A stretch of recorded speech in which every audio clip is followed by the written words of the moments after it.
Bonsoir, je suis ravie de vous retrouver pour ce nouveau numéro d'Enquête de santé avec Enora, bien sûr. Bonsoir Enora. Bonsoir Marina. On ne le dira jamais assez, le sommeil est primordial pour notre santé. Alors ce soir, on va vous aider à en prendre soin. Insomnie chronique, apnée du sommeil, syndrome des jambes sans repos.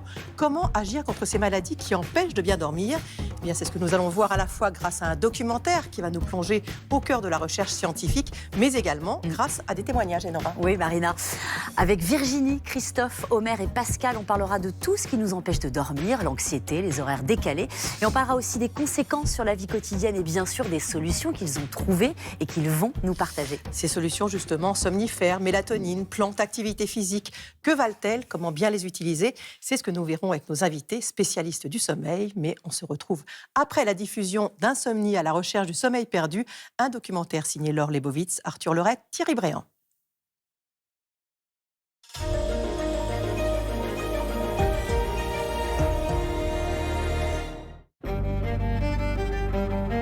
Quand je vais me coucher, je sais que ça va être encore l'enfer. Je me suis habituée à ne plus dormir 2-3 heures par nuit, puis c'est tout. Je vois bien qu'au fil du temps, je suis épuisée, je n'arrive plus à rien faire. On passe par des montagnes russes d'émotions. Tout va mal en fait, on est fatigué. Je vois l'heure tourner, je me dis mais comment je vais faire ma journée en ayant dormi 3 heures. Je reste dans mon lit parce que je veux que le sommeil arrive et en fait, j'arrive pas à trouver le sommeil. Comme si mon cerveau il était toujours actif en fait. Elles s'appellent Claire, Véronique et Annick. Et comme 12% des Français, elles souffrent d'insomnie chronique.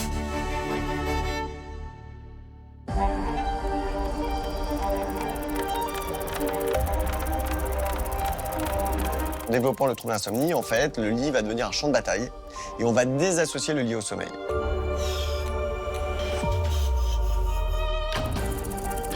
En 50 ans, le temps de sommeil des Français a diminué d'1h30 par jour.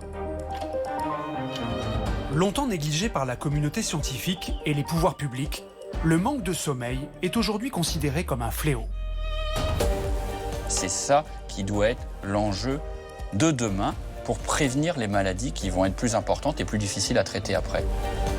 Hyper-éveil, angoisse, épuisement. Ce trouble du sommeil, souvent d'origine psychologique, est un véritable enfer pour celles et ceux qui le subissent. Il faut vivre l'insomnie pour pouvoir comprendre la souffrance que ça implique. La gestion de nos émotions est beaucoup plus difficile. On peut avoir tendance à voir les choses plus en noir. Parfois, l'insomnie est due à une autre maladie, comme le syndrome des jambes sans repos, qui prive de sommeil de façon extrême. Ça avait beaucoup d'impact sur ma vie. J'étais au bout du rouleau. Je ne voyais plus d'avenir. Le sommeil recèle encore de nombreux mystères. Mais chaque jour, la recherche avance.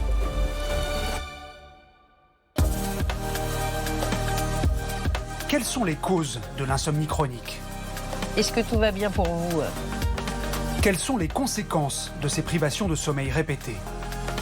Ça commence à me mettre un peu mal à l'aise. Cure thermale ? Mais bien sur le plexus. Bonjour, ça me suivre ? Ok. Thérapie comportementale ? Traitement par le froid ? Ça fait combien de temps déjà là ? Quelles sont les solutions les plus efficaces pour vaincre l'insomnie ?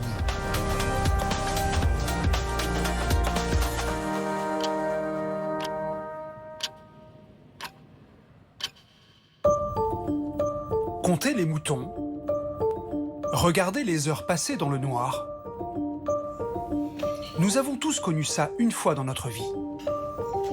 Mais pour 8 millions de Français, c'est quotidien. Ils souffrent d'insomnie chronique.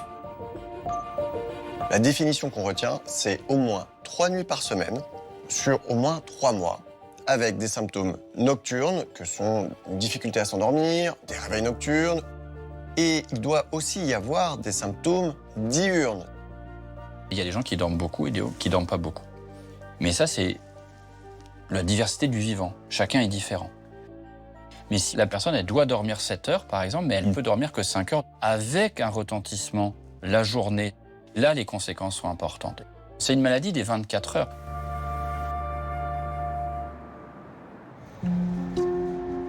Annick a 69 ans.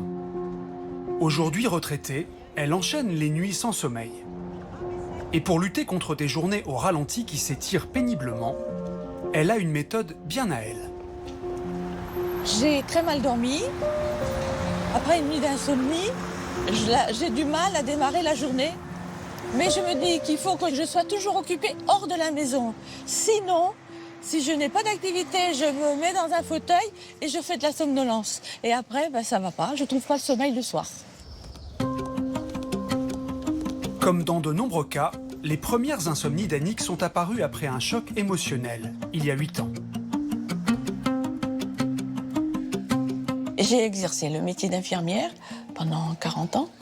Le sommeil ne m'a jamais posé de problème avec mes gardes, avec tous les décalages d'horaires et compagnie. Mais le souci est arrivé quand mon mari au décès de mon mari. Et ça a été brutal, le décès, mais une histoire d'heures, quoi. Et alors là, ça a été le choc. Et après, je sais pas comment j'ai développé des insomnies, mais ça a été aussitôt.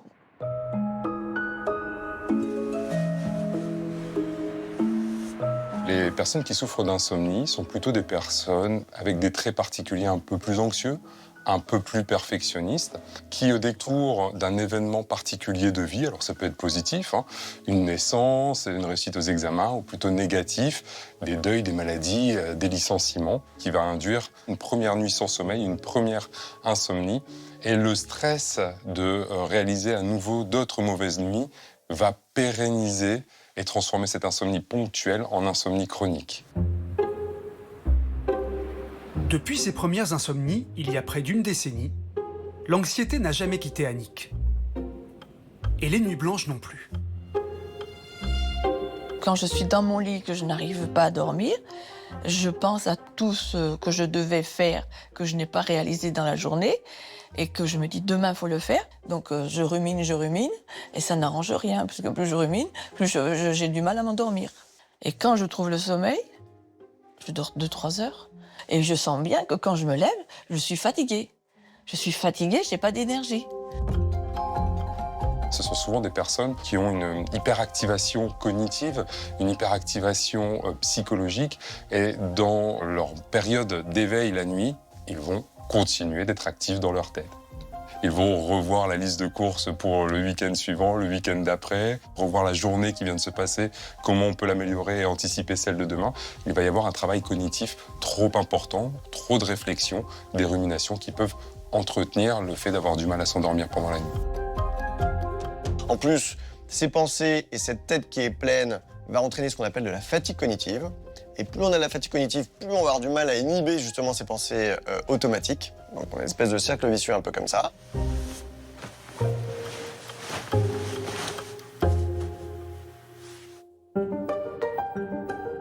Si l'anxiété a des conséquences psychologiques qui perturbent notre endormissement, elle active aussi des mécanismes physiologiques qui dérégulent notre horloge biologique.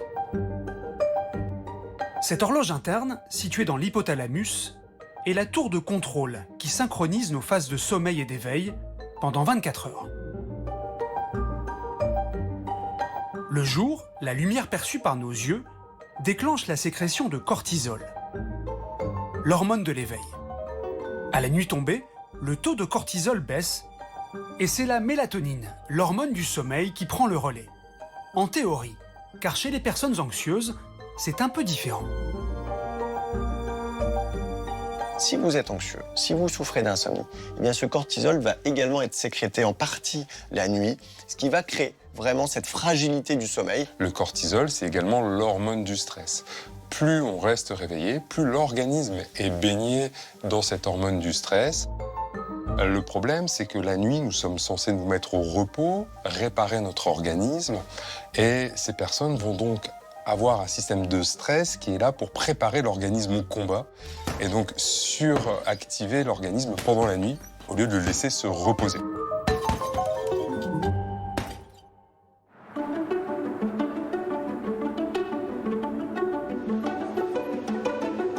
Le stress est inhérent à nos modes de vie. Alors comment faire pour retrouver le sommeil ? Un facteur clé pourrait être la phase de l'endormissement. À Paris, à l'Institut du cerveau, ce jeune doctorant s'intéresse à cette mystérieuse transition entre éveil et sommeil. L'endormissement, il est compliqué à marquer sur le plan temporel, dans le sens où c'est un état qui est dynamique. Toutes les régions cérébrales ne s'endorment pas au même moment. Du coup, c'est un peu un état hybride, à la fois veille-sommeil, jusqu'à ce que le cerveau entier soit endormi. Pour percer à jour les mécanismes de l'endormissement, ce chercheur suit un protocole bien huilé. Il place sur la tête de volontaires des capteurs qui mesurent l'activité cérébrale. Une fois installés, les participants vont faire une sieste, puis vont être réveillés plusieurs fois. On demande aux participants de tenir un objet dans la main, en l'occurrence c'était une bouteille en plastique, pendant qu'ils s'endorment. Possiblement pendant l'endormissement, la bouteille va tomber, faire du bruit, les réveiller, et je vais leur demander ce qui leur traversait l'esprit juste avant que la bouteille tombe. J'ai pensé à la réunion de demain. En général, les gens vont commencer par des pensées qui sont assez ordinaires, c'est-à-dire qu'est-ce qu'ils ont fait la veille, qu'est-ce qu'ils vont faire le lendemain. Puis après, vont perdre un peu le fil de leurs pensées. Peut-être que leurs pensées vont devenir un peu plus irrationnelles, un petit peu plus bizarres. J'étais à la piscine et tout à coup j'ai vu mon chat. Et puis on va finalement avoir un contenu qui s'impose à nous, qui devient plus riche sur le plan sensoriel, avec des images, des sons, et à la fin, probablement un rêve un peu plus immersif qui nous traverse l'esprit. J'étais dans un parc et tout était violet. Les arbres, le ciel, tout. C'était bizarre. De manière générale, on pourrait s'attendre à ce que les rêves apparaissent surtout quand on est endormi, et les pensées volontaires surtout quand on est éveillé en début d'endormissement. Ce qui nous a surpris, c'est que ce n'était pas toujours vrai et qu'il était possible pour une personne d'être physiologiquement éveillée et percevoir des fragments de rêve et être endormi et conduire des réflexions volontaires sur ce que la personne va faire le lendemain. Les résultats de cette étude sont ensuite croisés avec d'autres données portant sur des personnes souffrant d'insomnie. L'objectif est de déterminer si leur processus d'endormissement diffère de celui du reste de la population. Les hypothèses qu'on a à ce sujet, c'est que les insomniaques vont avoir plus de pensées volontaires alors qu'ils sont déjà endormis. L'endormissement, c'est assez spécial dans le sens où c'est un peu le seul moment dans la journée où on est seul et on fait face à nos propres pensées. Donc c'est probable pour beaucoup d'avoir cette vague de pensées qui peuvent provoquer une certaine anxiété, un inconfort et qui empêche de se laisser porter par le sommeil. Pour l'instant, ces recherches n'offrent que des hypothèses. Mais mieux comprendre comment on s'endort pourrait à terme améliorer la prise en charge des insomnies.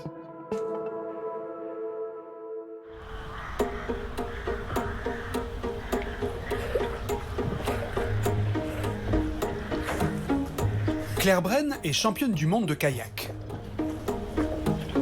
Bien dormir est une condition incontournable pour maintenir ses performances au plus haut niveau. Mais depuis quelques années, l'insomnie s'est invitée dans ses nuits. Mes insomnies ont commencé en rentrant d'un stage d'entraînement que j'ai fait au Portugal avec une amie. Et puis à partir du moment où je suis rentrée, en fait, et ben là, j'avais du mal à m'endormir. Ou alors si je me réveillais, je réussissais plus à trouver le sommeil après, en fait. Cette vie millimétrée, un petit peu trop active, je pense, en fait, ça a dû générer du stress, mais moi, je ne m'en rendais pas compte au début. Après avoir cumulé plusieurs nuits d'insomnie, c'est difficile. J'ai beaucoup moins de patience, plus d'irritabilité. À l'approche des compétitions, Claire s'astreint chaque jour à un entraînement de haut niveau. Mais aujourd'hui, la forme n'est pas au rendez-vous. Pour faire de la compétition, il faut mobiliser beaucoup de choses. On a beaucoup de coordination à avoir parce qu'en fait, le haut du corps travaille, mais ça travaille aussi dans le bateau, au niveau des jambes. La nuit dernière, j'ai pas bien dormi et je le sens là au niveau des bras. J'ai les bras un peu plus fatigués. Et une particularité aussi, c'est que moi, je le ressens beaucoup dans les jambes. C'est comme si j'avais les jambes un peu vides, en fait. Et donc là, je le ressens et donc je sens que ça va être une séance un peu plus dure. Lorsque l'on va pratiquer une activité physique, il va y avoir des micro-déchirures au niveau musculaire et puis il va y avoir une activité importante au niveau du système nerveux et puis au niveau du cerveau. Et c'est là tout l'intérêt du sommeil, c'est que le sommeil va permettre de réparer l'ensemble des lésions, aussi bien sur le plan musculaire que sur le plan cérébral, qui ont été créées par l'entraînement ou par la compétition.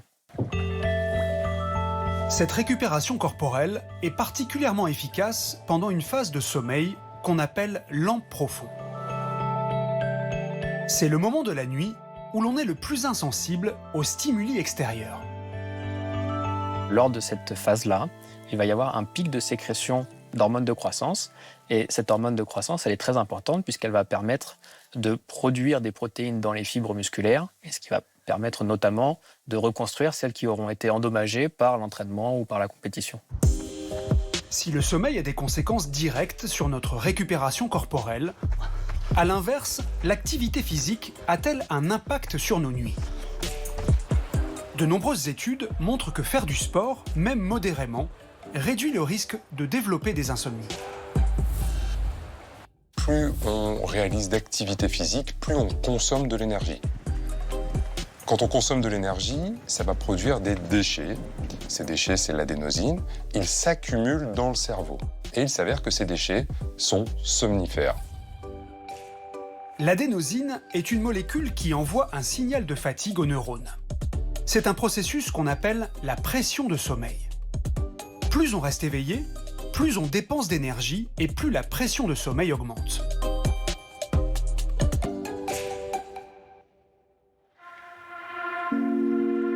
L'activité physique est donc une arme simple et efficace pour lutter contre l'insomnie. Mais il existe un revers de la médaille. Lorsque l'activité physique est pratiquée tard dans la journée, il va également y avoir une élévation de la température corporelle. Ce qu'il faut savoir, c'est que l'endormissement s'accompagne d'une baisse de la température interne. Et finalement, lorsque l'on pratique une activité physique tard le soir, eh bien, on élève cette température interne. On va donc à l'opposé, finalement, de ce qui devrait avoir lieu.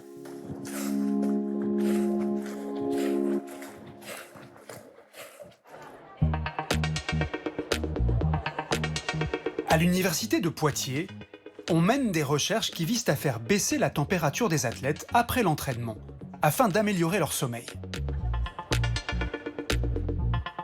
C'est ici que Claire espère trouver une solution contre ces insomnies. Comment tu vas ? Très bien, merci. Ton entraînement s'est bien passé ? Oui, bien. Elle s'apprête à faire une séance de cryostimulation, une exposition du corps à un froid intense. T'es prête ? Je suis pas prête, mais on y va. Allez, bon courage. Claire va passer 3 longues minutes à moins 70 degrés, avec un ressenti de moins 110 degrés. La cryostimulation a pour but d'aider le corps à baisser sa température interne, car pour bien dormir, notre organisme a besoin de perdre entre 1 et 1,5 degré. Comment tu vas, Claire ? Ça va, mais j'ai froid. Ça fait combien de temps déjà là ? 1 minute 30. Mais ce n'est qu'un peu plus tard, une fois sortie de la cabine refroidissante, que Claire va ressentir les effets de cette opération. Claire, ça fait 3 minutes, tu peux sortir. Bon, ça s'est bien passé quand même. J'ai survécu.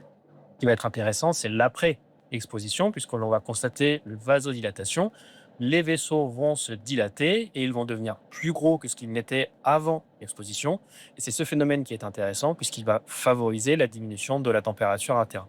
Et ça va favoriser l'endormissement et la stabilité du sommeil. C'est vrai que là, je commence à me sentir un peu détendue. Et comme quand je sors d'une séance de piscine, en fait, par exemple. Je suis un peu dans le même état. Donc là, je sens que je vais pouvoir bien dormir ce soir. Le corps de Claire va donc peu à peu se refroidir pour arriver à la température idéale pour s'endormir. Pour optimiser les bénéfices de la cryostimulation, notre équipe a montré que cette exposition devait être réalisée le plus proche possible de l'heure du coucher et elle devait être également répétée 4 à 5 soirs consécutifs. Cette technique, aujourd'hui réservée aux sportifs, pourrait peut-être un jour s'étendre au grand public.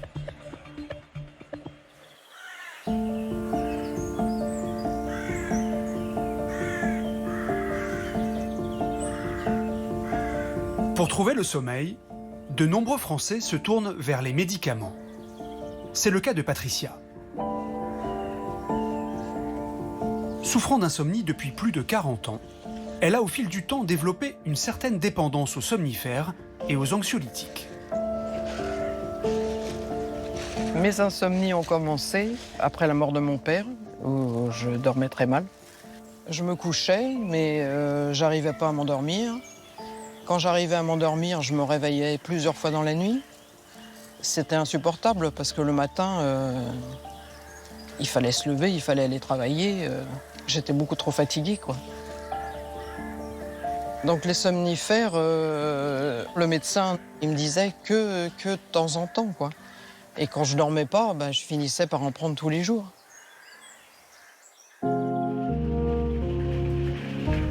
En 2025, 9 millions de Français ont eu recours à des somnifères ou des anxiolytiques.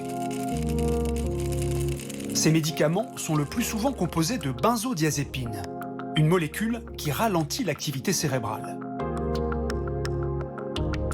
Trop souvent, ces médicaments sont pris sur de longues durées, avec, à la clé, des risques accrus de dépendance. C'est vrai, donc la prise de somnifères est beaucoup décriée, mais parfois, ponctuellement, prendre ces traitements-là, ça va vous permettre de passer une bonne nuit, de récupérer et de pouvoir affronter la journée. Le problème avec cette gamme de molécules, c'est qu'on va avoir ce que l'on appelle une accoutumance, c'est-à-dire qu'il faut augmenter les doses pour maintenir l'effet. Sauf qu'arrivé à une certaine dose, ça devient dangereux pour la santé. C'est pourquoi ces molécules sont reconnues efficaces sur l'insomnie, mais seulement pour une durée de 4 semaines. Au-delà, elles ne sont plus efficaces et elles ne sont plus recommandées. Patricia a réussi par le passé à arrêter les somnifères. Mais un divorce difficile, il y a quelques mois, a fait ressurgir ses insomnies. Aujourd'hui, elle prend des anxiolytiques quotidiennement. Un traitement dont elle espère un jour pouvoir se défaire définitivement. Le problème, c'est que ça fait dormir, mais c'est pas le même sommeil. On se rend bien compte qu'on n'a pas un sommeil vraiment réparateur. On n'est pas bien comme si on avait bien dormi. C'est pas pareil. Ces médicaments, lorsqu'ils sont pris au long cours, ils ont des effets secondaires. On va avoir notamment un trop grand relâchement des muscles qui va générer des chutes la nuit, plus de fractures la nuit, lors des levées pour aller aux toilettes par exemple. Il peut y avoir des effets résiduels en journée, avec un risque d'accident. Il faut éviter de conduire lorsqu'on a des benzodiazépines. Pareil, elles vont pouvoir altérer les processus de mémorisation au cours de la nuit. Le traitement des émotions, le traitement du stress se fait moins bien aussi sous benzodiazépines. Donc il est préférable de dormir sans benzodiazépine. Depuis quelques années, une nouvelle génération de somnifères suscite l'espoir des insomniaques. On les appelle les antagonistes de l'orexine. L'orexine, c'est un neurotransmetteur dans le cerveau, un neuropeptide, qui permet l'éveil. Quand on n'en a pas, on a une maladie qu'on appelle la narcolepsie. On s'endort dans des situations où on ne voudrait pas s'endormir. Et donc, les chercheurs se sont dit, si on bloque en partie ces récepteurs-là, on va diminuer la vigilance et on va traiter l'insomnie. Donc c'est pas favoriser le sommeil, c'est enlever l'éveil. Donc c'est complètement différent dans la stratégie. Contrairement aux somnifères traditionnels qui ont une action immédiate, les effets des antagonistes de l'orexine se font sentir après 4 semaines et sont pleinement efficaces au bout de 3 mois. Au bout de ces 3 mois, à l'inverse des somnifères, il n'y a pas de dépendance, donc on l'arrête brutalement. Et une grande partie des patients continuent à observer une belle correction de leur insomnie sans ce traitement, et une autre partie des patients est contrainte de reprendre un traitement pour corriger leurs insomnies. Ce médicament nouvelle génération est déjà commercialisé et paraît très prometteur.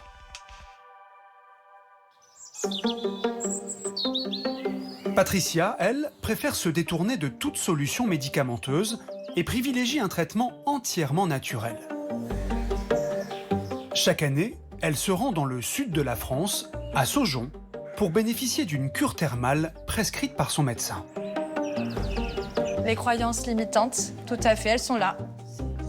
Pendant 3 semaines, elle va suivre un programme axé sur le sevrage des anxiolytiques. Ces journées, réglées comme du papier à musique, commencent par un groupe de parole. Il faudrait arriver à passer à autre chose. Donc l'objectif de ces ateliers, c'est justement ça, c'est de vous donner d'autres outils pour diminuer en fait progressivement ces traitements. Et les anxiolytiques, vous les prenez pourquoi ? Pour être plus détendu. Ça commence par un anxiolytique ou un somnifère. Et après, du coup, se met en place le cercle vicieux. Donc, des pensées comme je ne peux pas m'en sortir sans traitement. Donc, déjà, une dépendance psychologique.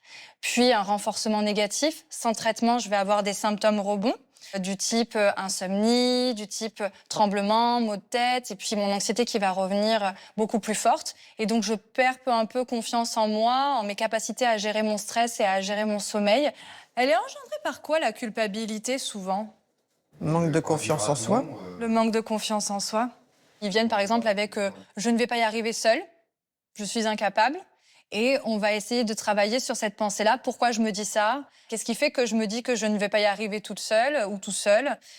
Comment je peux modifier cette pensée-là ? Comment, du coup, je peux déconstruire cette croyance qui maintient, en fait, cette addiction ? Quelles sont les autres manifestations de votre stress ? Les mâchoires très tendues. Mâchoires tendues.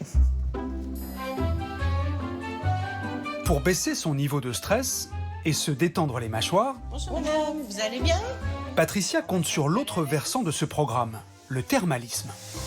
Vous me direz pour la température. Elle plonge dans un bain massant rempli d'une eau thermale fortement minéralisée en lithium et en magnésium. Des oligo-éléments qui auraient des vertus apaisantes et sédatives. C'est tellement relaxant que à ce moment-là, on pense à rien. On n'a rien d'autre dans la tête que le plaisir de la mémoire.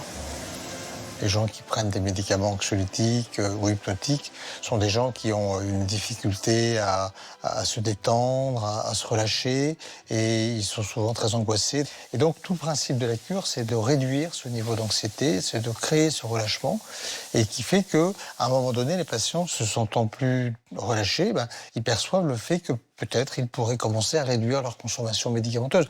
Mais c'est vraiment parce qu'il y a ce niveau d'anxiété qui diminue qu'il y a cette possibilité de réduire le traitement. Les anxieux, souvent, ils sont tellement dans leur cérébralisation qu'ils ont beaucoup de mal à être dans des choses simples, dans des choses rassurantes, dans des choses même aussi en rapport avec leur physique. La stimulation du corps, en premier finalement, parce que l'eau, elle va sur le corps, elle ne va pas dans le cerveau, elle va sur le corps. Cette stimulation du corps redonne une relation, recrée une relation entre le corps et l'esprit. Je me rends compte que c'est très efficace. Sur des années, j'ai diminué, voire arrêté à certains moments les médicaments. J'espère que cette année encore, ça va m'aider à arrêter les médicaments complètement. Au moment de ces cures, les personnes sont dans un environnement sécurisé, dans un environnement de soins. Le stress est souvent diminué et cet environnement va favoriser un meilleur sommeil. Les cures thermales peuvent donc avoir un effet positif à court terme, il n'y a pas de doute. Par contre, à long terme, on peut s'interroger sur ce qui va se passer lorsqu'ils retrouveront leur environnement, lorsqu'ils rentreront chez eux. Est-ce que les effets perdureront dans le temps ? Dans les études, ça n'est pas encore tout à fait prouvé. Et à l'inverse, ça ne créera pas de difficultés ou d'effets secondaires néfastes sur leur avenir.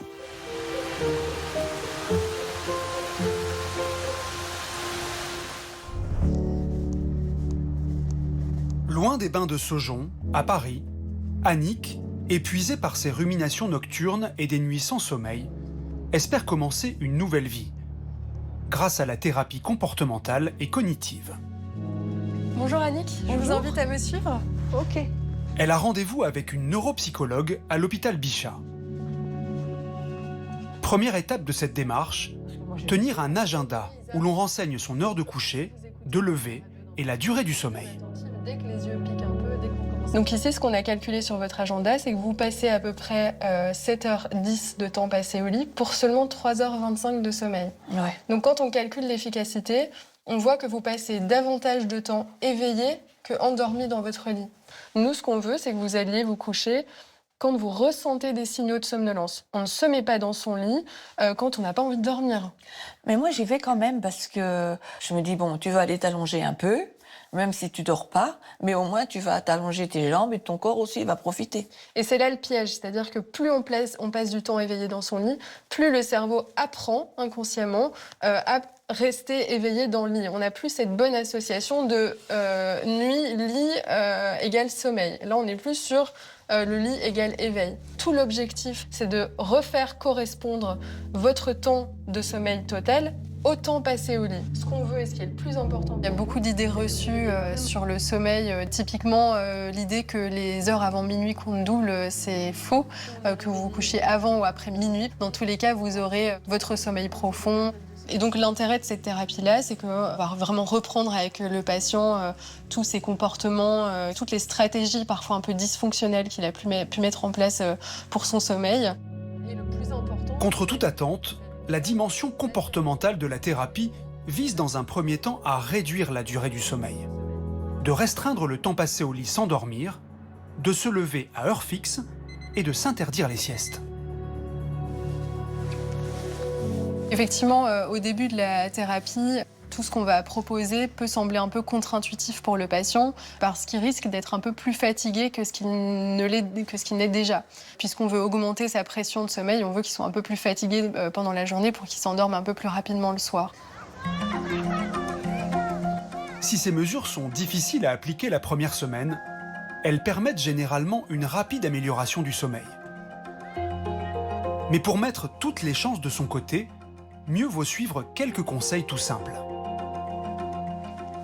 Pour pouvoir s'endormir, il faut une baisse de température corporelle, on dit autour de 1,5 degré. De ce fait, il vaut mieux avoir un environnement tempéré. L'Institut national sommeil et vigilance recommande une température de chambre entre 18 et 20 degrés.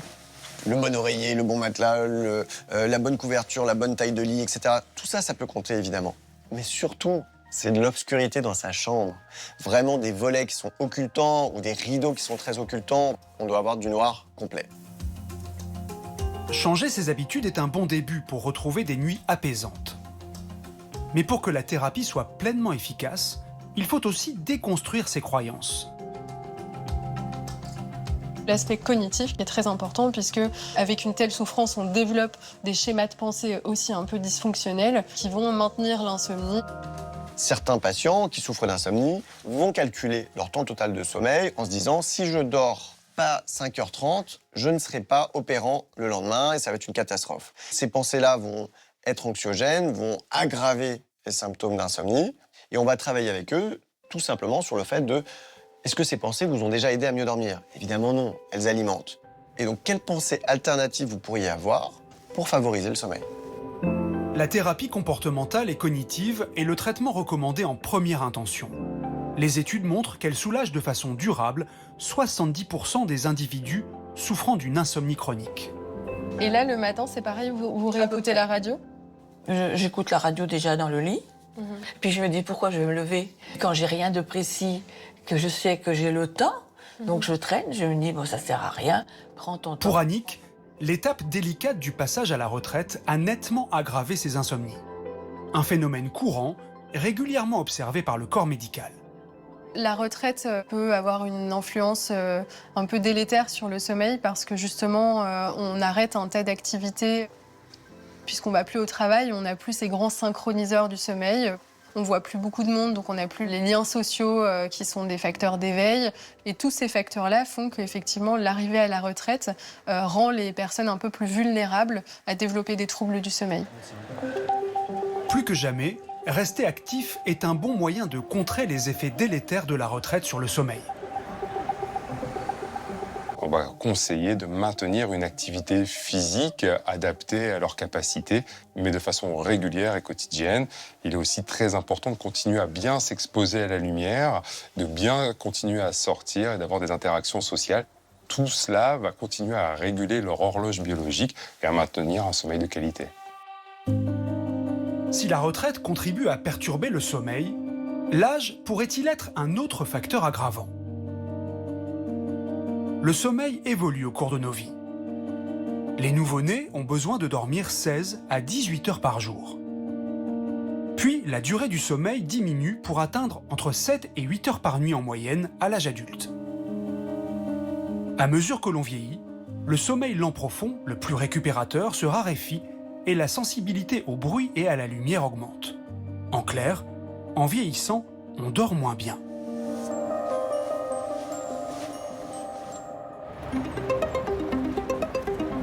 Aujourd'hui, de nombreux scientifiques s'intéressent aux possibles liens entre mauvaise qualité de sommeil et maladies neurodégénératives comme Alzheimer. C'est le cas de Gwenaëlle Kathleen, chercheuse à l'université de Bordeaux. Elle tente de décrypter l'évolution du sommeil avec l'âge et son impact sur notre cerveau. Le sommeil il change au cours du vieillissement, on dort moins longtemps, on se couche plus tôt, on se lève plus tôt, il y a un peu des changements en fait, de rythme veille-sommeil et on dort de manière moins continue, on se réveille la nuit, le sommeil il est fragmenté. Pour comprendre les liens entre vieillissement et sommeil, cette chercheuse mène une étude à grande échelle. 500 volontaires de 55 ans vont passer une IRM après avoir mesuré pendant 2 semaines la durée de leur sommeil. Ici, on s'intéresse plus spécifiquement à une petite région cérébrale, le locus ceruleus, qui est cette petite région située au niveau du tronc cérébral, donc qui est très petite puisqu'elle fait environ 2 cm de long et 2 mm de diamètre. Et l'activité des neurones de cette région consiste en fait à régler le cycle veille-sommeil au niveau cérébral. Et on sait que la structure de cette région est modifiée au cours du vieillissement. Et donc, on fait l'hypothèse que cette modification d'activité de cette région particulièrement pourrait avoir un rôle à jouer dans les perturbations du cycle veille-sommeil au cours du vieillissement. La dégradation du locus ceruleus, qui altère le sommeil chez les personnes âgées, pourrait avoir une autre conséquence. Un nettoyage du cerveau moins efficace. Au cours de la journée, nos milliards de neurones travaillent sans relâche. Ils échangent des messages essentiels au bon fonctionnement de notre corps. Toute cette activité cérébrale consomme beaucoup d'énergie et produit des déchets qui sont nettoyés chaque nuit pendant notre sommeil. On a constaté qu'il y avait une accumulation des déchets au cours du vieillissement dans le cerveau. Donc l'hypothèse qu'on fait, c'est que peut-être ces altérations du sommeil liées au vieillissement sont associées à des modifications de la capacité de nettoyage du cerveau. L'accumulation des déchets dans le cerveau a des conséquences immédiates. L'humeur vacille, la concentration et la mémoire se fragilisent. La recherche s'intéresse aujourd'hui à de possibles conséquences à long terme. Ces accumulations de déchets peuvent être associées à des lésions qui peuvent être à l'origine des maladies neurodégénératives, comme la maladie d'Alzheimer. Quand on travaille sur la maladie d'Alzheimer, on sait qu'il n'y a pas de médicaments. Aujourd'hui, la recherche, elle travaille sur les facteurs de risque modifiables, comme le sommeil en fait. Parce qu'on peut, en phase d'entrée dans le vieillissement, essayer de maintenir le plus possible la santé cérébrale pour en fait contrer le développement de la maladie neurodégénérative. C'est ça l'objectif final.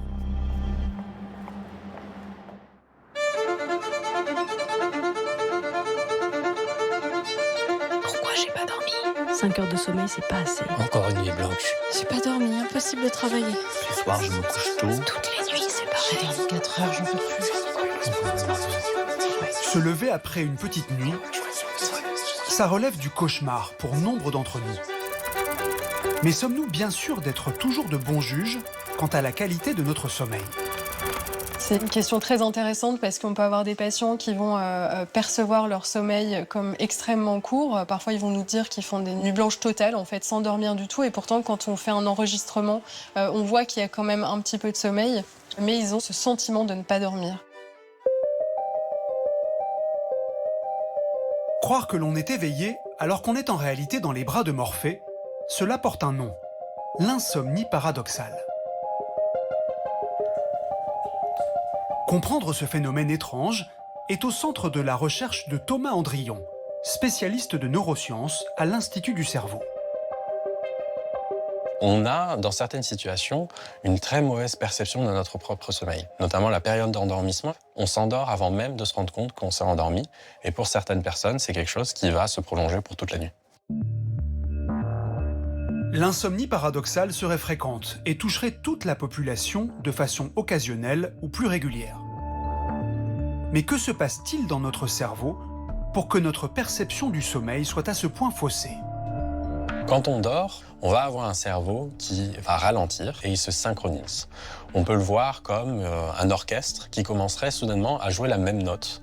Donc une sorte de rythme lent, monotone, qui est très important pour la fonction de récupération du sommeil.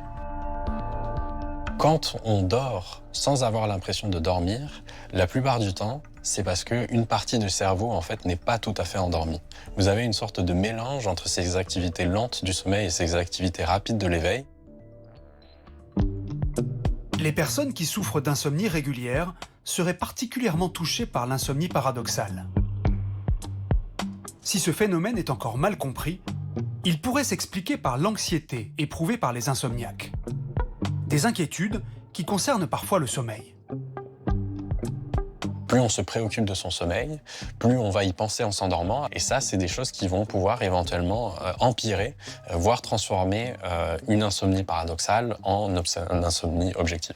Et ça peut être une information rassurante de savoir que même si on n'a pas l'impression d'avoir dormi, notre cerveau a quand même dormi. Et ça peut améliorer en soi la qualité du sommeil en diminuant les inquiétudes par rapport à son propre sommeil.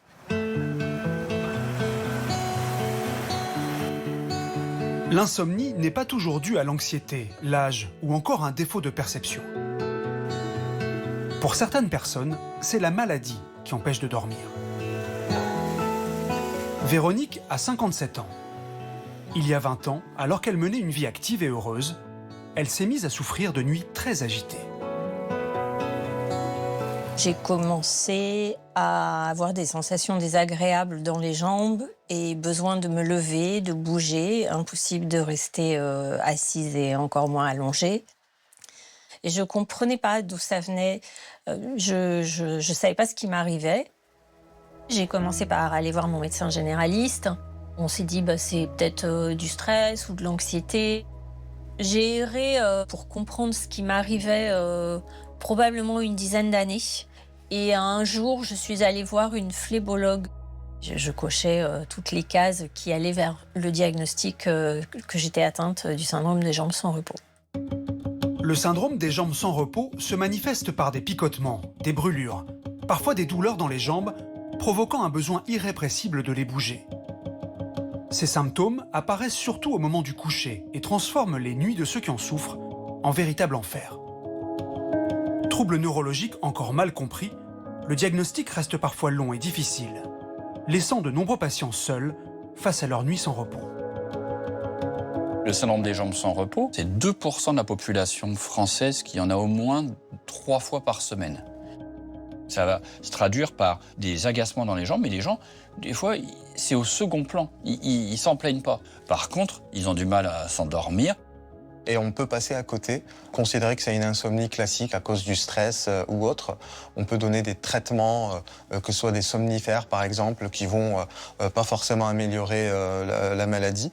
D'autres personnes, ils vont recevoir par exemple des antidépresseurs, et on sait que les antidépresseurs aggravent les impatiences.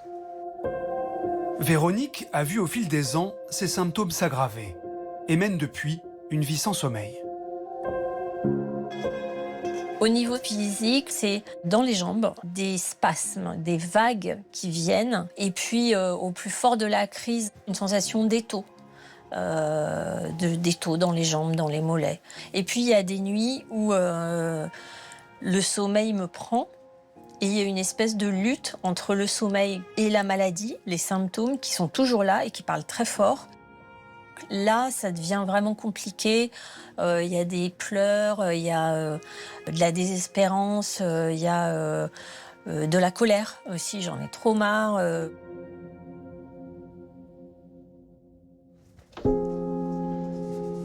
Dans le centre du sommeil de l'hôpital de Montpellier, le docteur Chenini a fait du syndrome des jambes sans repos l'une de ses spécialités.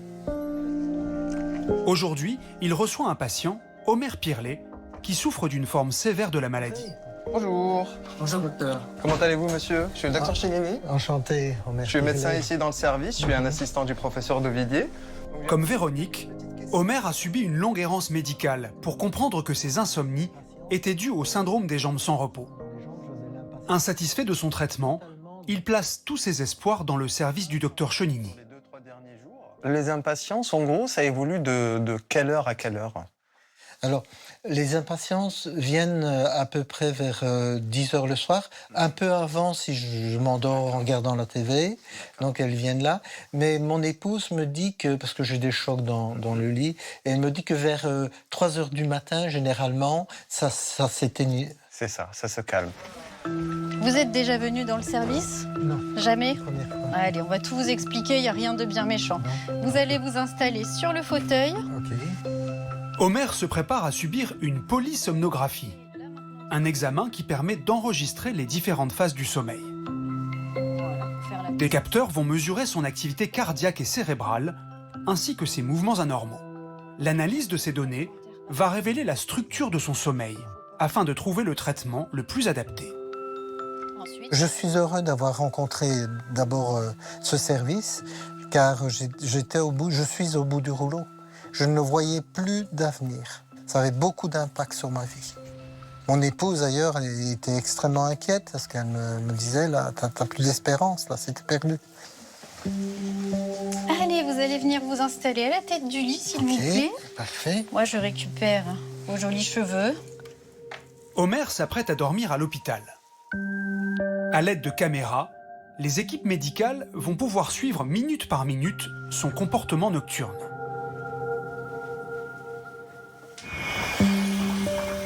Et la nuit est très agitée. Omer est pris d'un besoin irrépressible de bouger ses jambes.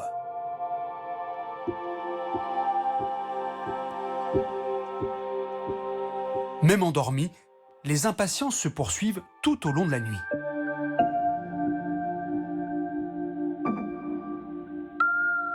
Et à 3h30, Omer est définitivement réveillé.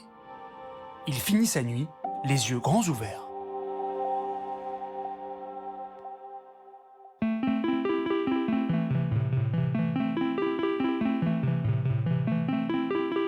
Donc déjà, ce qu'on peut voir, c'est qu'il n'a pas fait de sommeil lent profond. Ça descend pas beaucoup. Et quand on regarde, la première partie de nuit, ici, elle est très fragmentée. À chaque fois, il essaie de dormir, mais il se réveille. Et quand on regarde pourquoi il n'arrive pas à s'endormir, on retrouve ses mouvements de jambes, en fait. Toutes les 15 secondes, il va bouger. Et ça va fragmenter son sommeil. Ici, hop, il rebouge. Ici, il rebouge. Et ainsi de suite.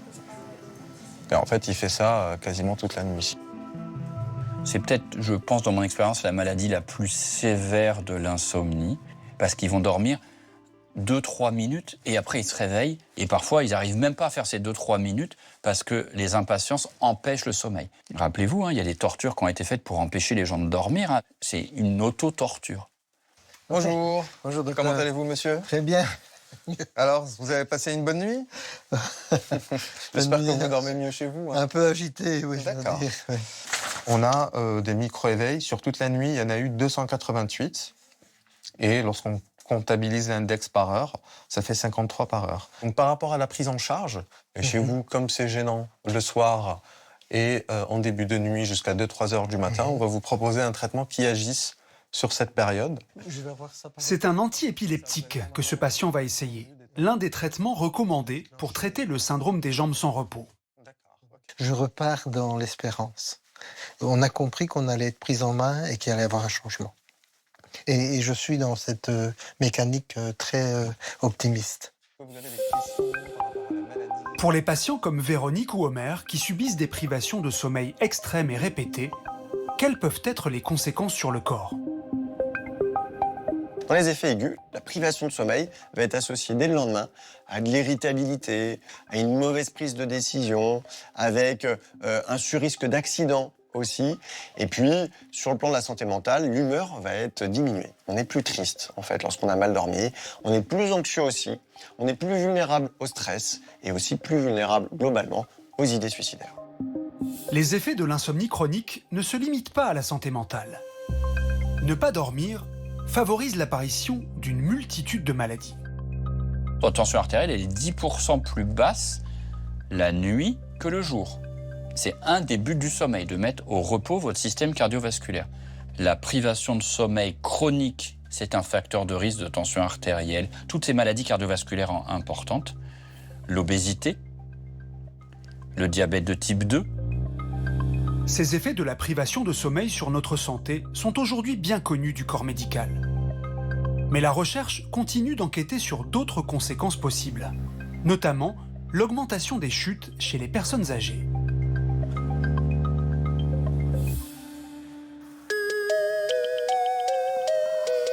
Elmarey Altena est chercheuse à l'Université de Bordeaux.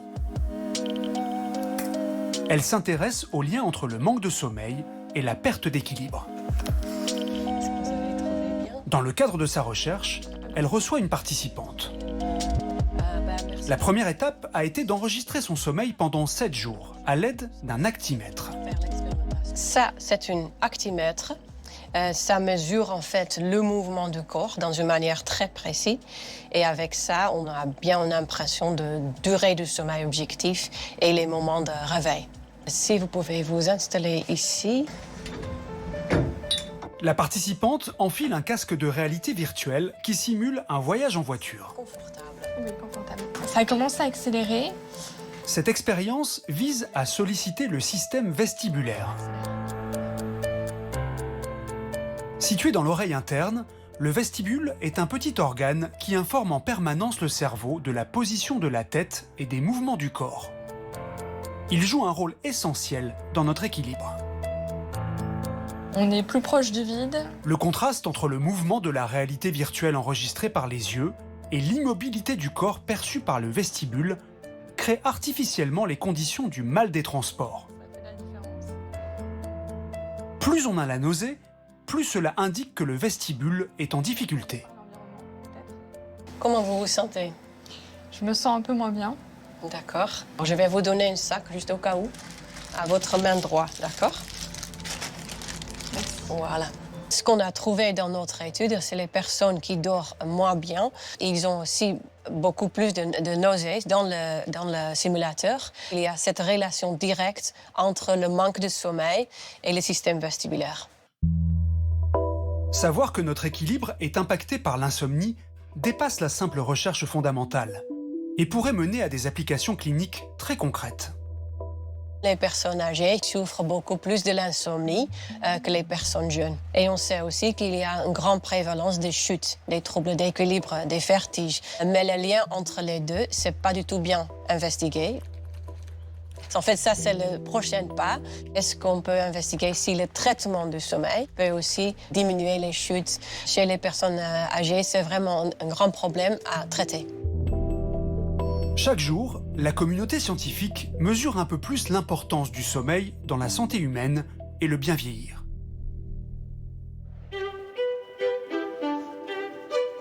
Qu'elle apparaisse au moment du coucher ou en milieu de nuit, l'insomnie, dont nous sommes si nombreux à souffrir, n'est pas une fatalité.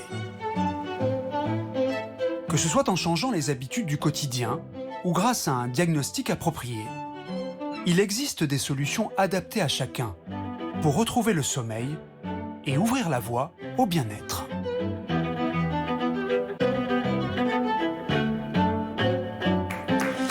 Merci beaucoup de nous retrouver pour ce débat. Un grand merci aux participants de ce documentaire. Certains sont avec nous ce soir. Et puis, évidemment, on va répondre à toutes vos questions sur le sommeil et les moyens les plus efficaces de vaincre l'insomnie. Pour cela, 3 invités, 3 experts. Le docteur Jonathan Taïeb, bonsoir. Bonsoir Marina. Vous êtes médecin spécialiste du sommeil à l'Hôtel Dieu à Paris. Le docteur Véronique Lefebvre-Desnouettes. Bonsoir Marina. Bonsoir. Psychiatre en gériatrie. Vous êtes l'auteur de ce livre Bonne nuit, bonne santé. C'est aux éditions du Rocher. Et on verra notamment avec vous pourquoi notre qualité de sommeil a tendance à se dégrader avec l'âge et comment on peut y remédier. Et puis également le docteur Marine Colombel. Bonsoir. Bonsoir Marina. Psychiatre spécialisé en TCC, thérapie comportementale et cognitive, auteur du livre Neuroplantes, c'est aux éditions Marabout. Vous allez nous donner des conseils sur les plantes et puis les autres moyens pour dormir sans médicaments et notamment sans somnifères. Quand on peut, c'est quand même mieux. Et comme d'habitude, vous pouvez consulter les liens d'intérêt de nos experts. C'est sur le site transparence.santé.gouv.fr. Et Nora, vous allez donner la parole à plusieurs grands témoins qui vont partager leurs histoires. Absolument, comme Virginie qui va nous raconter comment elle a réussi à se sevrer des somnifères. Omer aussi, que nous avons vu dans le documentaire, qui va nous dire si le syndrome des jambes sans repos est derrière lui. Il est avec sa femme, il se lâche pas. Oui, ils sont c'est trop beau, mignons. c'est beau. On est va pleurer, un nous. peu jalouse aussi. Vas-y, embrayez. Et enfin, Christophe qui a retrouvé le sommeil grâce à une pardon, voilà, vous m'avez perturbé, bah bravo, grâce à une thérapie comportementale justement. Et avant, qu'est-ce qu'on fait? Eh ben, on va faire un petit quiz, Allez. Parce qu'elle est joueuse, notre Marina, et puis vous aussi à la maison. Alors, je vais vous citer plusieurs affirmations sur le sommeil, et si vous pensez qu'elles sont vraies, eh bien, vous levez la main. Alors, la première, est-ce qu'on dort mieux à deux? Ceux qui pensent que c'est vrai, est-ce que vous pouvez lever la main? Ah ben ça, j'étais sûre que Homer et sa femme allaient répondre oui. Alors ça... Homer et sa douce, ça c'est sûr. Ah oui, donc quand même, ça représente un bon petit pourcentage. Alors Marina? Eh bien alors, qu'est-ce qu'en pensent nos spécialistes? Est-ce que le couple, c'est un tue le sommeil ou pas? Qui veut répondre? J'y vais. Allez-y. Alors c'est plutôt faux. On sait par exemple que dans les pays du Nord, il y a une tradition de dormir ensemble mais avec 2 couettes séparées. Et on sait que la qualité par exemple de sommeil est bien supérieure quand il y a une séparation légère dans le lit. D'accord. Déjà 2 matelas. Éventuellement un sommier, mais 2 matelas, des couettes séparées, c'est mieux. Ça évite les embrouilles. D'ailleurs, il y a un sondage, IFOP, qui dit 68% des Français en couple se sont déjà disputés à propos du lit, justement. Donc la double couette, c'est pas mal, à mon avis. Après, c'est vrai que quand on dort à deux, on entraîne une libération de neuromédiateurs, de l'attachement, du bien-être, l'ocytocine, l'endorphine. Et ça, évidemment, ça donne un sentiment de sécurité qui peut être favorable au sommeil. Mais c'est vrai que quand on partage son lit, on partage aussi ses troubles du sommeil. Et donc, si vous avez un partenaire qui ronfle, qui bouge beaucoup les jambes la nuit, ça peut perturber le sommeil. Mais c'est vrai que la méthode nordique est intéressante, un bon compromis. Vous dormez à 2? Je dors à 2. Ouais, ça s'est vu dans votre regard. Je suis tellement d'accord. Alors, une autre question. Qui a remarqué que son sommeil était plus agité les soirs de pleine lune? Moi, je me permets de lever la main parce que... Ah oui, c'est pas mal, pareil, pratiquement la moitié. C'est vrai que c'est quelque chose qu'on entend souvent, comme d'ailleurs l'histoire, donc on accouche plus souvent les soirs de pleine lune. C'est confirmé? Complètement faux scientifiquement. Oui, c'est du ressenti. On dit que la pleine lune, c'est la pensée magique. On dort moins bien, ou on accouche toutes ces nuits, ou on fait des crises de folie. Les nuits de pleine lune, c'est particulièrement faux scientifiquement. Mais c'est un ressenti. D'accord. Très bien, voilà qui est clair. Voilà, alors on va aborder aussi, vous l'avez un peu évoqué, le ronflement qui ronfle. Alors soyez honnête, il n'y a pas de jugement. Voilà, il n'y a pas de jugement. Et qui pense du coup que les ronfleurs dorment profondément? Ouais, moi aussi. Pareil, pratiquement la moitié. Alors attention à la réponse. Est-ce que effectivement c'est pendant le sommeil profond qu'on ronfle?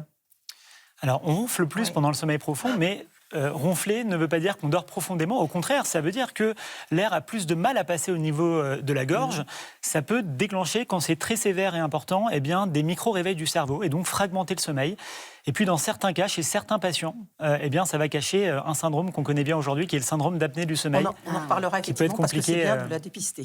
Pour certains patients. Vous avez des questions très perso. Là, j'ai une petite info, c'est l'info gourmande. Alors, si vous êtes en couple, sachez que selon une enquête menée par le lobby du coton américain, que vous connaissez bien, Marc, les couples qui dorment... Non, mais je crois que vous avez oublié la question. Quelle question? Qui correspond à ça? Mais non. Ici, regardez.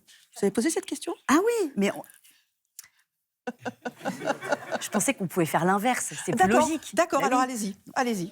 Donc, si vous êtes en couple et qu'il y a une petite enquête menée par le lobby du coton américain qui dit que les couples qui sont tout nus dorment plus heureux que les autres. Il va encore avoir l'œil qui brille. Voilà. Moi, je pose ça là. Du coup, est-ce que c'est vrai? Est-ce qu'on dort mieux quand on est tout nu? Qui pense ça? Moi, je le pense, évidemment, énormément. Est-ce qu'il a raison, ce lobby du coton américain? Ça dépend avec qui, encore une fois. Est-ce que c'est lié à la température corporelle? Oui, c'est plutôt ça. Oui. On sait que dans le sommeil, il va falloir baisser la température corporelle pour améliorer l'endormissement. Donc ça peut être valable, par exemple, dans une pièce où il fait particulièrement chaud pour réguler. Mais sinon, on va essayer plutôt de diminuer la température globale de la pièce et de dormir avec un pyjama. En gardant éventuellement des chaussettes, sinon tout nu avec des chaussettes. Voilà, on vous a fait rêver, ça c'est clair. Merci beaucoup, Enora, pour rejoindre nos témoins. D'être venue, en tout cas. Je sais. Voilà. On a fait le tour déjà de pas mal d'idées reçues. Il y a une chose qui est certaine, c'est que les Français dorment de moins en moins. On a perdu 1h30 de sommeil en 50 ans. Qu'est-ce qui explique ça ? Je pense que, Marina, on est devenu une société hyper active, hyper connectée. On se lève de plus en plus tôt, on se couche de plus en plus tard. Les temps de transport ont aussi considérablement augmenté. Et finalement, quand on rentre chez soi, eh bien, on a envie de concilier sa vie professionnelle avec sa vie personnelle, prendre un peu de temps pour soi.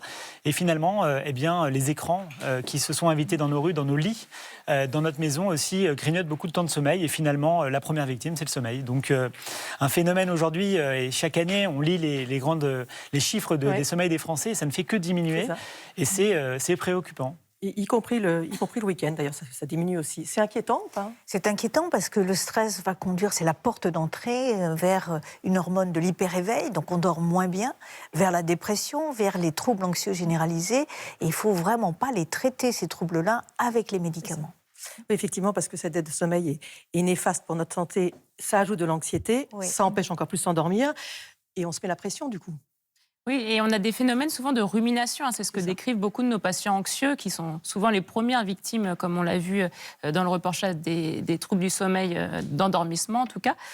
Ces ruminations, en fait, ça va sans arrêt activer les zones d'éveil du cerveau, le système du cortisol, alors qu'on devrait plutôt avoir une diminution de cette hormone pour avoir au contraire un basculement vers la mélatonine.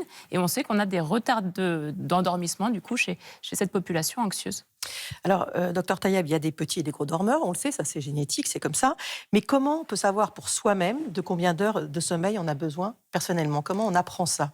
C'est vrai, Marina, qu'on est tous différents face aux besoins de sommeil. Il y a des petits dormeurs, 2% de la population, à moins de 6 heures de sommeil, 10% de grands dormeurs, 9-10 heures, et globalement, pour 80% de la population, on est entre 7 et 8 heures de sommeil. Le meilleur moyen, c'est en période de grandes vacances. Pas la première semaine, parce que souvent on récupère la dette de sommeil, mais la deuxième semaine de vacances, sans contrainte de lever et de coucher, eh bien, vous calculez sur 7 jours le temps de sommeil total. C'est votre besoin de sommeil. Donc, la vraie question, c'est quel type de dormeur je suis. Et est-ce que c'est plus dur d'aller agir sur l'heure de coucher ou sur l'heure de lever ? On fait comment ? Le plus important, ça va rester l'heure de lever. L'heure de lever va conditionner l'envie de s'endormir le soir. Je vois beaucoup de patients qui me disent « Docteur, j'ai du mal à m'endormir le soir. » Mais si je me suis levé à 11h, j'ai pas la même pression de sommeil et envie de dormir à 22h que si je me suis levé 3-4 heures plus tôt. Et c'est important, effectivement, de savoir à peu près à quelle heure il faut aller se coucher quand on a des soucis de sommeil. Il faut être très attentif à ces petits signes sympathiques, la tête qui tombe, les yeux qui se ferment. C'est la mélatonine qui nous dit, l'hormone du sommeil, il est temps d'aller au lit. On finit pas son chapitre, on finit pas son... Non, parce que sinon, le train du sommeil rentre en gare toutes les heures et demie, et sinon, il faudra attendre encore 1h30. Si on veut avoir la fin du feuilleton, la fin des séries. On dit plus feuilleton, on dit série. Pardon, excusez-moi. Mais de plus en plus, il faut s'écouter. On le sait pour l'alimentation, il faut écouter quand on a faim, pas faim. Pour le sommeil, c'est pareil. Il faut vraiment s'écouter. Ouais.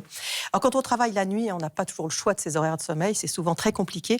Enora, vous êtes avec Virginie. Bonsoir Virginie. Bonsoir. Qui, à cause de son travail de nuit, était devenue dépendante aux somnifères. Absolument. Et vous allez nous raconter comment vous avez réussi à décrocher des somnifères. Mais comme l'a dit Marina, vous étiez croupière dans un casino, donc un travail qui impactait votre sommeil. Vous êtes maman d'un enfant. Vous aviez aussi une passion pour le marathon. Donc il fallait être en forme et cette nécessité en fait est devenue une obsession. Oui, alors à l'époque, je suis retraitée depuis quelques mois, mais à l'époque donc j'étais croupière au casino d'Anguien, dans lequel j'ai évolué par la suite, et on a toujours eu des horaires un peu compliqués. En moyenne, on travaillait 3 nuits d'affilée, et le 4e jour c'était l'après-midi, suivi de 2 jours de repos, donc des horaires décalés. Et comme mon fils à l'époque était jeune et était encore en primaire, scolarisé en primaire, je me faisais un devoir d'aller le chercher pour le déjeuner parce que je le voyais pas le matin. C'était une jeune fille au père qui s'en occupait le matin. Et donc je devais me lever vers 11h pour aller le chercher à 11h30. Sauf que la veille, j'avais terminé mon travail entre 4h et 6h du matin. Donc je savais que j'avais environ 6 heures à dormir. Il fallait que je m'endorme tout de suite. Et ça m'angoissait de ne pas m'endormir tout de suite, de devoir attendre le sommeil, d'avoir moins d'heures de sommeil et du coup de ne pas être en forme le lendemain. Une fois que mon fils était reparti à l'école à 13h, mon entraînement de sport commençait, de course à pied. Et puis après, j'allais les rechercher à l'école, les devoirs, la routine de soir, et moi je repartais travailler. Et il fallait que je sois opérationnelle au travail parce que c'était du calcul mental. Donc Voilà. Et là, c'est un coureur, je crois, qui vous a donné votre première petite pilule, qui était un peu une pilule miracle à ce moment-là. Voilà. Pour vous, du coup. Alors après quelques années de galère comme ça, un jour, je participais à une compétition en 2001 en Guadeloupe. Une compétition sur plusieurs jours. Et je suis très, très stressée avant les compétitions. Moi, je pétoche à fond. Et donc, j'en parle à un trailer de renom qui était un de mes amis et qui me dit « Non, mais attends, je vais te donner quelque chose. Tu vas voir, tu vas t'endormir d'un claquement de doigts. Et demain... aucun symptôme nauséeux comme un somnifère, etc. Et puis, tu vas pouvoir courir sans effet secondaire. Donc, il me donne ce comprimé. En plus, on était sous tente. On donc, peut dire ce que c'est que ce comprimé. Oui, c'était du Stilnox. Alors, je vous interromps une seconde. Il vous dit c'est pas un somnifère, c'est un somnifère, le Stilnox. Oui, bien sûr. Bien sûr. Il est même sur prescription sécurisée aujourd'hui. D'accord. Donc, Oui. c'était bien un somnifère. Voilà, oui, enfin, il ne me l'avait pas, donc il me c'est l'avait pas pareil, vendu voilà. comme ça, enfin, il ne Voilà. l'avait pas vendu du tout d'ailleurs, il me l'avait donné. Et puis, Oui, parce que bon. et puis du coup, je me suis endormie très très rapidement. Et effectivement, au bout de 5-6 heures, ma nuit était terminée. Le départ, 1 heure après, j'étais super en forme pour mon étape du jour. Et donc voilà, alors ensuite, à l'occasion de diverses consultations médicales que je pouvais avoir très naturellement, médecin du sport, gynécologue, enfin, je prétextais de faire des voyages à l'étranger avec décalage horaire pour que sur l'ordonnance, il me rajoute le fameux Stilnox. Parce que vous êtes tombé accro, du coup. Voilà. Assez rapidement, en fait. Alors, au départ, c'était juste pour les veilles de compétition, pour être sûre de m'endormir vite, pour être en forme le lendemain. Mais j'ai trouvé ça tellement génial que je me suis dit, moi qui dors peu à chaque fois pour aller chercher mon fils à l'école, je vais le prendre dès que je rentre à la maison pour me coucher. Comme ça, je dors tout de suite et je vais avoir mes 6 heures de sommeil. Et une fois de temps en temps, c'est devenu tous les jours. Oh là là. Et alors, quels étaient les effets secondaires? Parce que j'imagine qu'il y en a eu au bout d'un moment. Alors, les effets secondaires, ils sont traites parce qu'on ne s'en rend pas compte au départ. Enfin, on ne voit pas le lien de cause à effet. Enfin, moi, dans mon cas particulier, je ne l'avais pas fait. Beaucoup de cauchemars. Beaucoup de cauchemars. C'est vrai qu'on se réveille en forme, mais on a l'impression quand même de ne pas avoir dormi profondément. J'avais eu l'impression d'avoir un sommeil léger. L'effet du médicament, ça ne durait que 5 heures. Donc, des fois, quand je voulais vraiment dormir plus, durant la nuit, j'en reprenais un demi ou un, selon. Et c'était comme ça un rituel. Alors, j'ai jamais vraiment augmenté les doses, mais j'avais ce rituel de un comprimé plus un autre durant la nuit. Et ça a été pendant des années et des années. Ouais, est-ce que j'allais vous demander combien d'années à peu près? Alors, environ une petite quinzaine d'années. Ouais, quand même. Et il y a eu un déclic à un moment? Quel a été le déclic pour vous avez eu envie d'arrêter? Alors, le déclic, ça a été, je faisais un marathon au Groenland. On n'était que 3 Français. Et sur ces 3 Français, il y avait un monsieur qui travaillait dans un centre de désintoxication en Savoie, et à qui je raconte ça, et il me dit « Non, mais ça va pas la tête. » Est-ce que vous vous rendiez pas compte que vous étiez accro? Alors, je savais que psychologiquement, j'étais accro, mais je ne connaissais pas des effets secondaires à long terme. Et il me dit « Mais écoute, Virginie, on en prend en général sur quelques semaines, maximum, grand maximum 2 ans. Sinon, là, 15 ans, mais tu es sur une autoroute vers Alzheimer. » Moi, le mot m'a fait complètement m'a terrorisée. Et je me suis dit, à mon retour, faut que je me sorte de ça. En plus, ça allait mieux parce que mon fils était grand, parti de la maison. Donc un peu moins de pression aussi. J'avais plus d'obligation de me lever à une heure précise. Donc, je pouvais dormir un peu mieux. Je me suis dit, faut que j'arrête. Attendez, juste je vous interromps une seconde. L'autoroute pour Alzheimer, il y a des études qui confirment ça? C'est scientifiquement prouvé depuis 2010, on le sait tout à fait. Parce que le cerveau a besoin de se mettre au repos, de se faire un wash-out des molécules, dont les protéines, la bêta-amyloïde, qui sont les précurseurs de la maladie d'Alzheimer. Et on agit sur la mémoire. Et on oublie à mesure. Et vous aviez la sensation d'avoir un sommeil de mauvaise qualité. Les somnifères coupent les rêves et vous donnent un sommeil de remplissage, du stade 2. Pas de sommeil lent profond. Donc oui, c'est très grave au long cours.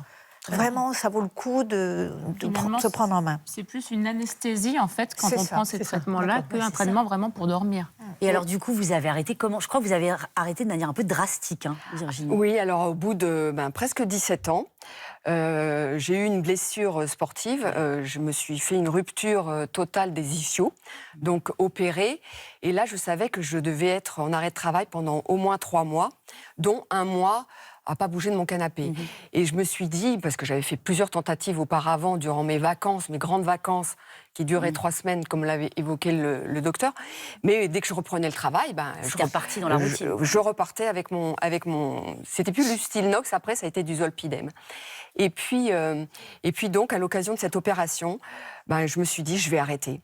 Alors, il me restait une plaquette, et ça a coïncidé, ce que vous évoquiez, c'est-à-dire que c'était en décembre 2016, et je savais que 2-3 mois après, la nouvelle directive faisait rentrer ce médicament dans les médicaments dangereux, avec des ordonnances très spécifiques pour les obtenir. Et je me suis dit, c'est foutu.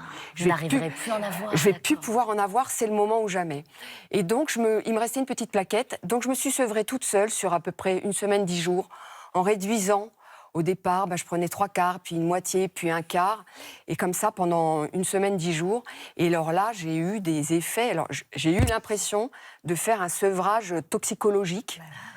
Ça m'a rappelé un livre que j'avais lu quand j'étais plus jeune, d'une jeune femme sous héroïne qui se sevrait comme ça, avec des tremblements, une nervosité extrême, des crises d'angoisse, un peu de transpiration excessive, et puis une nervosité, une irritabilité extrême. Comme j'étais toute seule chez moi, j'embêtais personne. C'est déjà ça. Voilà. Et du coup, je me suis dit, faut que je sois patiente. Ça va le faire, il faut que je sois patiente. C'est le moment ou jamais, il faut vraiment arrêter. Quel courage, et vous avez réussi. Et quand j'ai repris le travail, j'ai eu peur. En me disant, est-ce que je vais avoir envie d'y retourner? Et aujourd'hui, vous tenez bon, quoi. Alors, ce que je me suis mise comme règle à ce moment-là, c'est que je me suis dit, plus de réveil. Je me réveille plus avec un réveil. J'ai une obligation à midi. Non, je ne mets plus de réveil. Je ne me mets plus d'obligation, sauf vraiment extrême. Je me réveille quand je n'ai plus sommeil. Donc, si jamais je m'endors à 6h du matin, tant mieux. Si je m'endors qu'à 9h, mon sommeil sera décalé d'autant, ma nuit sera décalée d'autant, mais pas grave. Et j'adapte ma journée en fonction de ce que j'ai eu comme heure de sommeil. Est-ce que je vais m'entraîner fort ou pas? Et voilà. Merci. Bravo Virginie, en tout cas. Merci vraiment, c'est très encourageant. C'est très intéressant parce qu'effectivement, on voit que le premier danger de ces médicaments, c'est l'accoutumance. C'est très fréquent, et il y a accoutumance et dépendance avec ces somnifères, c'est-à-dire... Tout à fait. Alors c'est vrai que ces somnifères peuvent être intéressants sur une courte durée.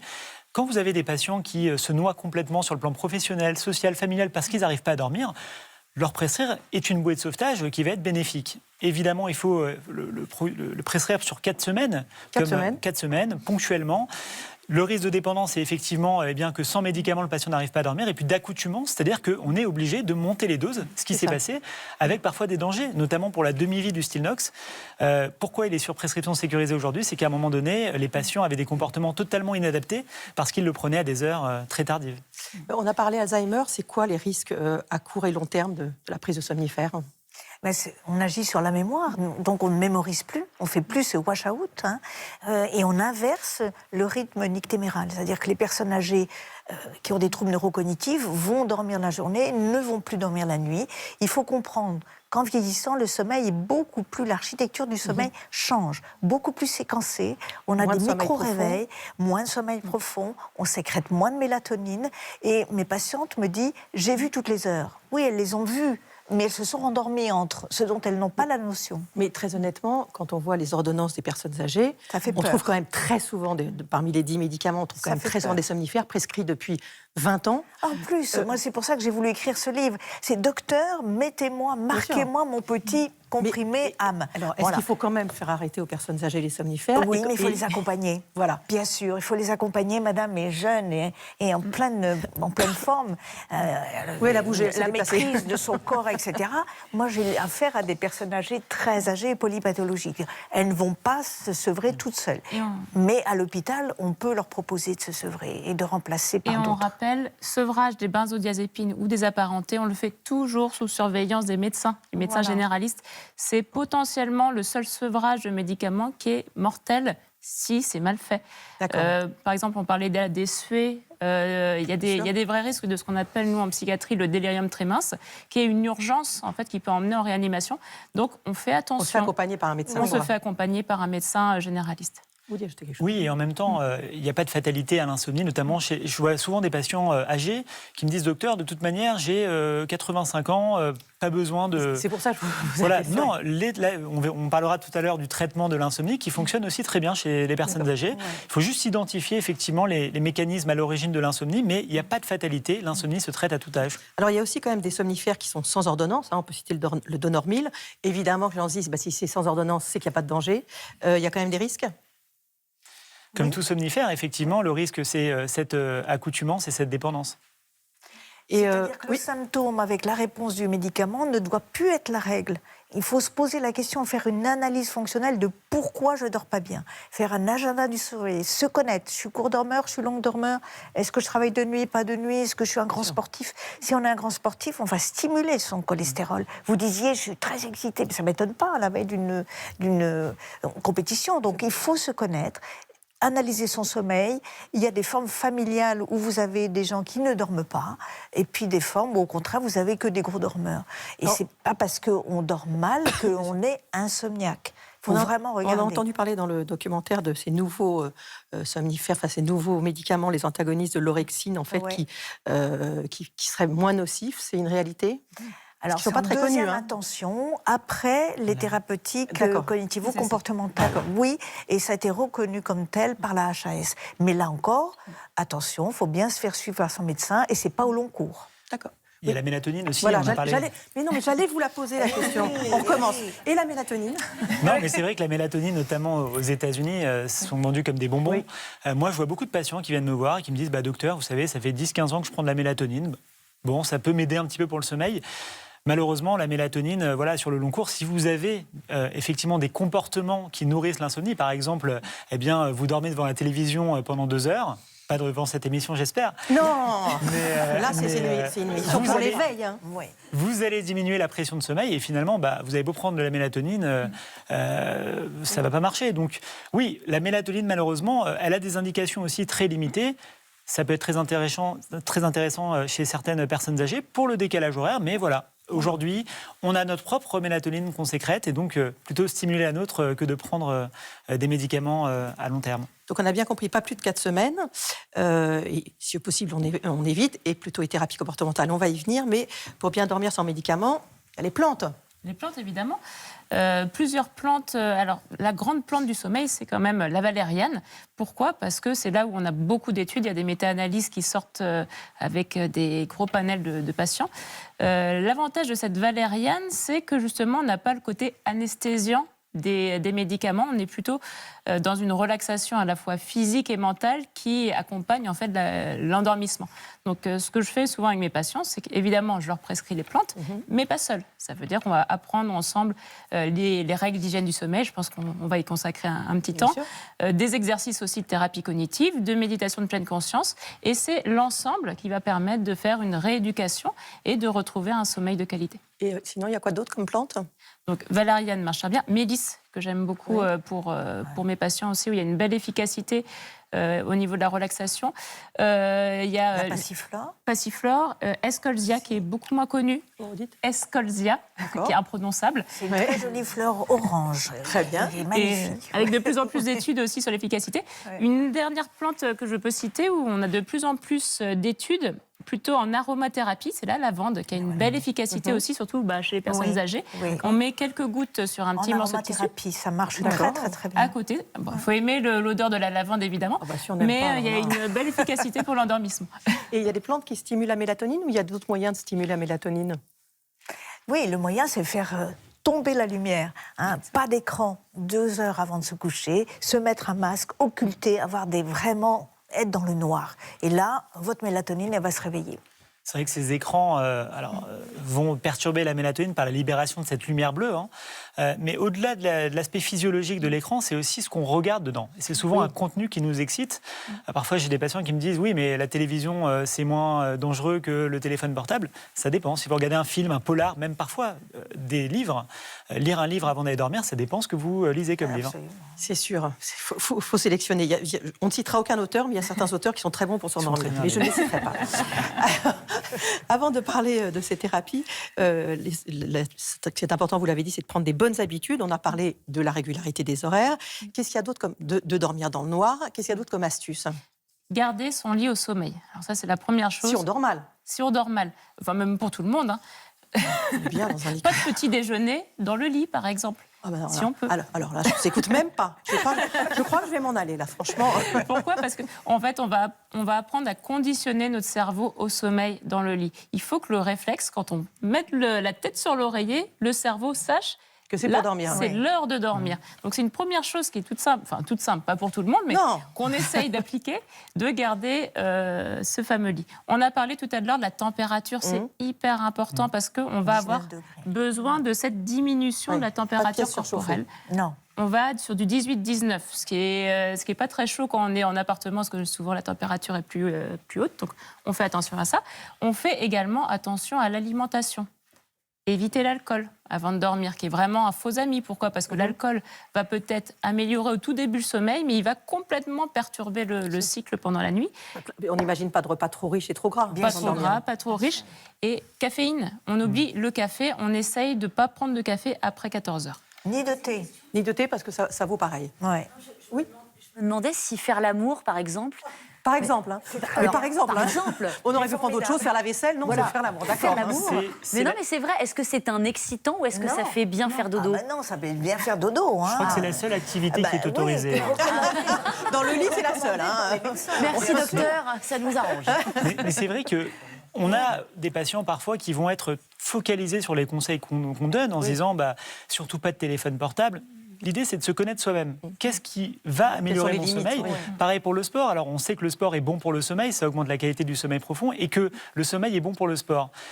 Il y a des patients qui me disent, docteur, moi je ne peux pas faire de sport parce que on m'a dit que c'était pas bien d'en faire le soir. Il ne peut pas en faire le matin. Moi je préfère qu'il en fasse le soir éventuellement. Que pas en faire du tout. Que pas en faire du tout. Une petite douche tiède va permettre de refroidir le corps. Et puis voilà, on est tous différents. Pareil pour le téléphone. J'ai certains patients qui vont se détendre le soir en regardant quelques vidéos sympas. Alors ça dépend ce qu'on regarde évidemment. Mais se connaître soi-même. Se connaître soi-même. Et un facteur qu'on n'a pas parlé, la chronobiologie. Ça veut dire que génétiquement, on est programmé pour avoir une certaine heure optimale d'endormissement et de réveil. Et se connaître, c'est s'assurer de se coucher finalement à la bonne heure et de se réveiller à la bonne heure. Bon, si tout ça ne suffit pas, il y a la thérapie cognitivo-comportementale. On va écouter un témoignage et en reparler, mais on précise que c'est en première intention pour les insomniaques, c'est ça qui devrait commencer. C'est le traitement de première intention qui a un niveau de preuve scientifique de grade A, donc très important, et qui se déroule en 4 à 6 semaines. Donc, avec un taux de réussite de combien? Un taux de réussite autour de 70-80% pour l'insomnie. Énorme, et c'est ce qu'a expérimenté Christophe, qui est avec vous, Enora. Absolument. Bonsoir Christophe. Bonsoir Enora. Alors vous aviez un sommeil assez particulier, vous étiez couche-tard et vous faisiez une petite sieste en rentrant du travail, après vous couchiez vers 2h du matin, c'est ça? Exactement. Donc ça a créé des insomnies, je crois, pas possibles. Vous étiez sous somnifère pendant 17 ans? 17 ans, absolument. Donc alors effectivement, je pense que j'avais un trouble du comportement vis-à-vis du sommeil, donc à savoir que je rentrais après une journée de travail, j'allais souvent au cinéma, et là, j'étais fatigué, donc je me dis, je vais faire un petit coup de barre, et le coup de barre et la récupération durait à peu près 2 heures, entre 20h, 21h, 23h, et après, forcément, après cette bonne récupération, j'étais en forme, et ensuite, j'avais une phase active qui pouvait durer jusqu'à 2h, 3h du matin, en faisant tout ce que je n'avais pas eu le temps de faire dans la journée, et forcément, à un moment donné, je me dis, il faut quand même aller se coucher, et là, je n'avais pas envie de dormir, donc j'ai découvert les somnifères, le fait d'appuyer sur le bouton on-off qui permet, dans la demi-heure qui suit, de s'endormir, et une fois que j'ai découvert ça, j'y ai pris un goût qui a duré à peu près 17 ans. Alors j'ai essayé quand même d'en sortir un peu dans des phases, mais sans réelle volonté, ou comme le faisait dans des pavillons de vacances ou autre, mais il y avait quand même une forte dépendance, et donc ça n'a pas marché. Ce qui vous a sauvé, c'est la fameuse TCC, la thérapie comportementale cognitive, mais au début vous étiez un peu sceptique, je crois. Tout à fait. Alors à titre personnel, je croyais très modérément, mais sans avoir de raison très valable. Et puis j'ai consulté le docteur Taïeb qui est ici, et c'est une coïncidence. On s'est rencontrés et il m'a dit, il y a quelque chose qui peut correspondre à vos besoins. Donc j'y ai fait confiance, donc je lui ai fait confiance. Et j'ai entamé cette thérapie au mois de septembre donc 2025, 6 séances dans un petit groupe de 8 personnes. c'est des groupes, Oui, ouais. alors on peut le faire individuel ou en groupe, ça coûte moins cher vous en êtes très groupe. groupe, Voilà, donc ça coûtait moins cher aussi. Donc, il est sociable. voilà, oui, donc avec quelqu'un de très bien, un thérapeute. Mais on y fait quoi dans ces groupes? Alors, on y parle de quoi? on parle, chacun explique un petit peu ses problématiques vis-à-vis du sommeil. Excusez-moi, quelqu'un s'est endormi apparemment. Voilà, oui, j'endors facilement. On peut continuer. Donc voilà, chacun explique un peu ses difficultés et on se rend compte qu'on n'est pas seul. Et oui, donc ça fait du bien, voilà, tout à j'imagine. fait, on se sent moins seul parce que chacun a des problématiques spécifiques et on va au fur de ces séances et au fur et à mesure de séances réapprendre à régler son rythme. Par exemple, moi, forcément, la petite sieste à 20h, il était évident qu'il fallait soit la faire beaucoup plus tôt, en début d'après-midi, ou surtout la squeezer.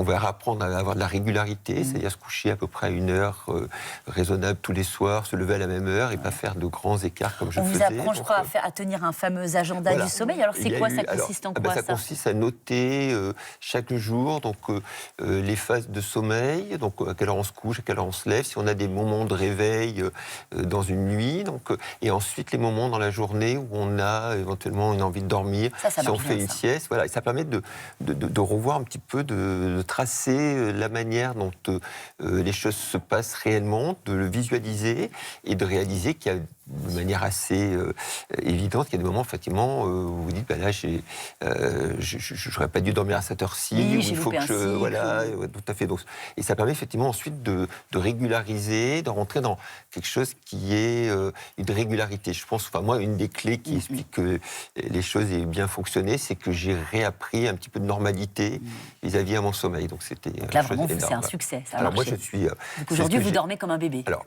comme un bébé, peut-être pas, mais bien qu'il dort naturellement sans somnifère. Et c'est vrai que c'était, pour moi, je trouve, une des grandes réussites de l'année 2026. Parce que, salvateur. comme je l'ai dit, je n'y croyais pas trop au début. Je me dis, je n'aurais pas parié un copec sur la réussite, que ça allait fonctionner. Et le fait que j'ai pu, après ces séances, on apprend à diminuer exactement comme on apprend à diminuer les doses, etc. Et le fait du jour, j'ai dit, j'arrive à dormir aussi bien sans somnifère qu'avec. C'était gagné, voilà. Et ensuite, alors maintenant, il y a des phases, il y a des nuits qui sont moins bonnes que d'autres, mais comme tout le monde. Comme tout le monde. Mais j'ai plus d'appréhension, absolument. Et ça a été, je pense, une grande réussite. Merci. Donc, merci au docteur Taïeb, apparemment. Heureusement qu'il n'a pas raconté que ça n'avait pas du tout marché et que son médecin était odieux. Heureusement. Ça marche aussi sur les personnes âgées, là Très très bien. Il faut les accompagner, elles comprennent très bien. On va réguler évidemment les temps de sieste. Elle est conseillée pas plus d'une demi-heure. Il ne faut pas laisser nos personnes âgées dormir toute la journée, en début d'après-midi après le repas. Donc on va réguler l'horaire de coucher. S'il y a une anxiété d'endormissement, on va plutôt proposer les plantes ou l'aromathérapie. Elles ne sont pas encore accros aux écrans, donc je suis tranquille de ce côté-là, mais ça fonctionne très bien. Christophe, effectivement, disait qu'il a été sceptique au début. C'est la réaction de beaucoup de patients au début d'être sceptique face à ces thérapies, parce que c'est vrai que c'est tellement facile de prendre un comprimé et de s'endormir. Et souvent, il faut savoir qu'il y a un parcours. Ça veut dire, avant de consulter spécifiquement pour le sommeil, des fois, c'est des années et des années de mauvais sommeil qui se sont installés. Donc c'est là où tout le travail en thérapie cognitive va consister à décortiquer les habitudes, faire connaître la chronobiologie, le rythme personnel de chaque personne, aller identifier aussi les facteurs de maintien du mauvais sommeil. Parce qu'il y a le facteur initial, pourquoi j'ai commencé à mal dormir, mais ce n'est pas forcément le même de pourquoi je continue à mal dormir. Un petit exemple, par exemple, on peut commencer à avoir un mauvais trouble du sommeil après un deuil ou après, par exemple, on accueille un bébé à la maison et souvent le bébé grandit. Tout à fait, ça déclenche et il y a d'autres mécanismes qui vont se mettre en place. Donc les thérapies vont vraiment aider à décortiquer ça et en fonction des personnes, travailler les ruminations, le mental, l'anxiété aussi d'endormissement et donner des outils très pratiques en fait à mettre en place. Vous avez évoqué tout à l'heure, Dr Taïeb, les apnées du sommeil. On va quand même en dire un mot parce que c'est important et c'est fréquent dans la population. Donc en fait, ce sont des pauses respiratoires qui surviennent pendant la nuit et qui évidemment du coup entraînent un sommeil de mauvaise qualité avec une somnolence diurne et avec des risques cardiovasculaires à long terme, des risques qui sont tout à fait authentifiés. Tout à fait, ils sont identifiés puisque vous allez arrêter la respiration au cours de la nuit. Donc le cœur va être privé d'oxygène. Donc ça, on le sait aujourd'hui que ça augmente le risque d'hypertension artérielle, augmentation du risque d'accidents vasculaires cérébraux, de troubles du rythme. Et puis, on parlait tout à l'heure du cerveau. On sait qu'on prive aussi le cerveau d'oxygène. Donc à chaque fois, il est plus oxygéné correctement. Il va nous sauver pendant la nuit. C'est-à-dire qu'on ne peut pas mourir directement de l'apnée du sommeil. Le cerveau va se micro-réveiller et va demander finalement au thorax et à l'abdomen d'ouvrir l'obstacle déclenché par l'apnée du sommeil. Effectivement, c'est un vrai problème de santé publique parce que c'est une maladie qui va avoir finalement un bel avenir devant elle du fait de l'augmentation de l'obésité et du vieillissement de la population. Alors quand on dort à deux, c'est assez facile de repérer parce que c'est souvent quand même des gros ronfleurs et puis on entend tout d'un coup une pause, un arrêt de ces ronflements et puis une reprise assez bruyante. Quand on dort tout seul, comment on repère éventuellement qu'on souffre d'une apnée du sommeil? C'est la fatigue. Fatigue, effectivement. Fatigue, bouche sèche, l'impression d'avoir finalement un sommeil non réparateur. Je me lève le matin, j'ai dormi mon quota d'heures et je suis toujours fatigué. Alors, c'est vrai qu'on peut aussi avoir maintenant des objets connectés qui s'invitent dans nos lits. Certains objets connectés ont été intéressants puisqu'ils ont permis à certains patients de consulter en se disant, docteur, j'ai ronflé, écoutez. Et puis, le principal, effectivement, c'est le ronflement et la fatigue. Alors, la solution, c'est vraiment de porter la nuit un masque qui est relié à un appareil qui délivre de l'oxygène. Pas toujours, même s'ils sont améliorés depuis des années, c'est quand même pas toujours facile à accepter pour les patients. C'est vrai. Je crois que vous en avez porté un. Où est-ce qu'il est, Christophe? Vas-y, vous vous déplacez tout le temps. Vous souffriez également d'apnée du sommeil? Toujours de ça, par contre. Toujours, d'accord. Mais moi, mes patients âgés sont très souvent appareillés, de plus en plus. Et ça, c'est formidable. Mais c'est vrai qu'on a on a toujours, dans mes témoignages de patients, j'ai toujours un patient qui me dit, vous savez, mon grand-oncle ou ma grand-mère avait la grosse machine. À l'époque, c'est vrai. À l'époque, c'était des grosses machines qui faisaient 40 kilos. C'était une table de nuit. Et qui était très, très bruyante. Très bruyante, plus bruyante que les ronflements, finalement, pour lesquels on traitait le patient. Aujourd'hui, ce sont des machines qui font de moins de 1 kg et le bruit autour de 15 à 20 décibels sont beaucoup moins importants que les ronflements. Les études observationnelles de ces dernières années ont montré que 2 patients sur 3 vont s'adapter. Il faut évidemment, comme dans tout traitement, un temps d'adaptation. L'avantage qu'on a en France, c'est que c'est pas comme aux États-Unis où le patient va aller chercher sa machine à la pharmacie et se débrouiller tout seul. Aujourd'hui, il y a des prestataires de soins à domicile qui vont venir à la maison, proposer des masques, écouter le patient et faire ce qu'on appelle l'éducation thérapeutique. Quand les patients ont des vrais bénéfices, en général, ils s'en rendent assez vite compte et ça joue. Juste une question, vous le supportez maintenant ?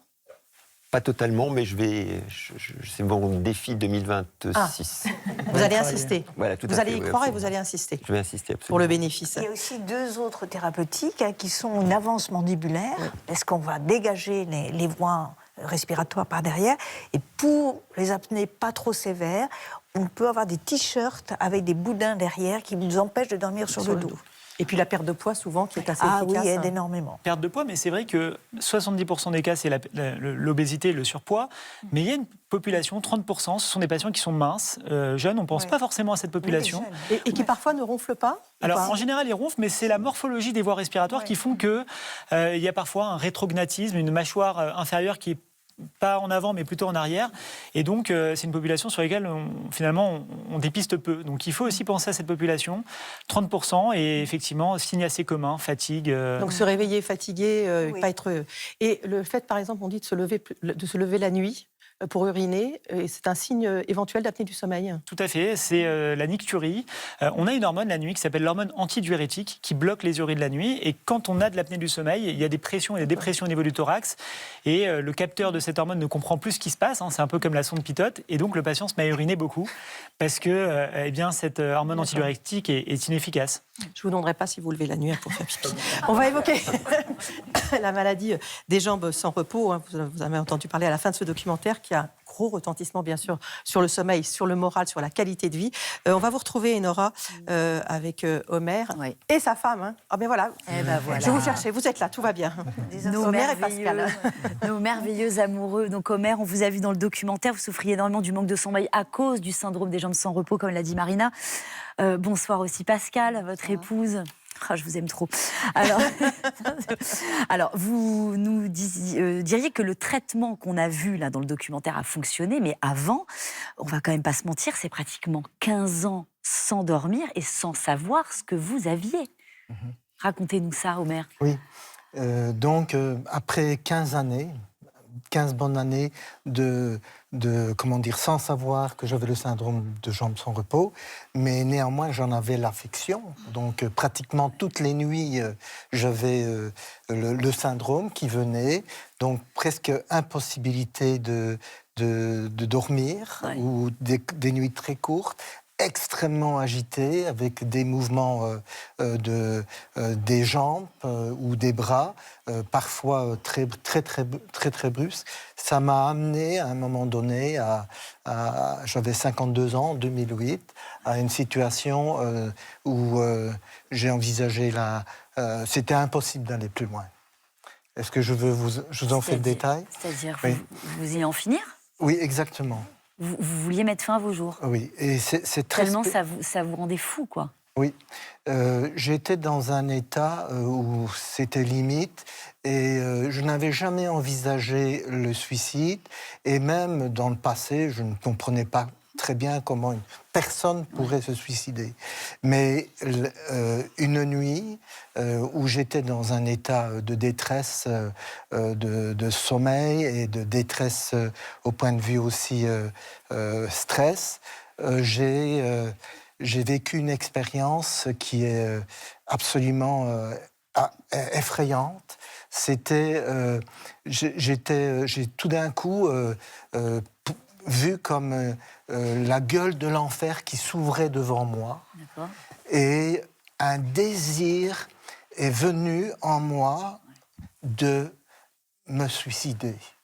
Mais ce désir était tellement profond et tellement attirant, comme si vous étiez au bord d'un immeuble et que vous êtes attiré par le vide. Et